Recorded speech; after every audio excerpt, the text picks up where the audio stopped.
pale kipo hapo siku babu anafahamu. Ndio. Hiki kiazi. Ndio. Hakina madhara yoyote na binadamu hapo ni kausi. Ndio.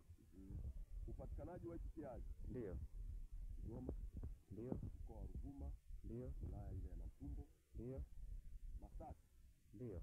Upatikana. Na kwa masoko hapa Dar es Salaam, soko la Tandika. Ndio. Unaweza kupata au Tanikamiki. Na jina lake kinaitwaje kiazi? Kiazi. Wengi penda kukiita kiazi kikuu. Kiazi kikuu. Sababu ni kubwa kama tumbo langu ili nene. Kama gogo hili hapa kijakuwa. Bila kwa kamaza sisi Afrika tunaweza kukila kwa ajili hii. Na bado kinakuwa zaidi ya haja. Yaani kinakuwa. Ndio. Kinasaidia mambo mengi sana. Ndio. Kama mojawapo wale wenye matatizo madogo makubwa na madogo. Wanajua ukiwa na hali fulani vyakula vyenye hali fulani usile. Hali fulani usile. Ndio hiki hakina gesi. Sawa. Wale watu wasiotaka wasiokula vile vitu vya gesi. Ndio. Hii daktari yao haina gesi. Sawa. Sasa hapo kwangu tunakubali na hapo kwangu naweka karibia 60. Ndio. Mbegu watu. Sawa kabisa. Hapo bosi wangu hapa fight mbegu kama bilioni 2. Wewe mimi nakatua. Sawa.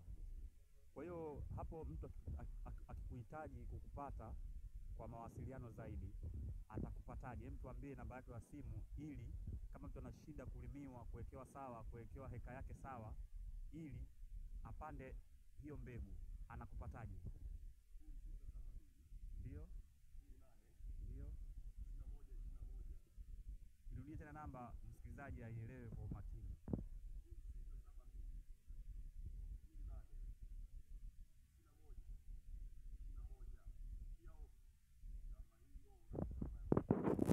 Sawa kabisa. Hiyo itatumika kama kia off. Sababu ni meneja wangu masuala haya huyo. Sawa kabisa. Jamani, hapa tupo kwenye shamba la huyu bwana.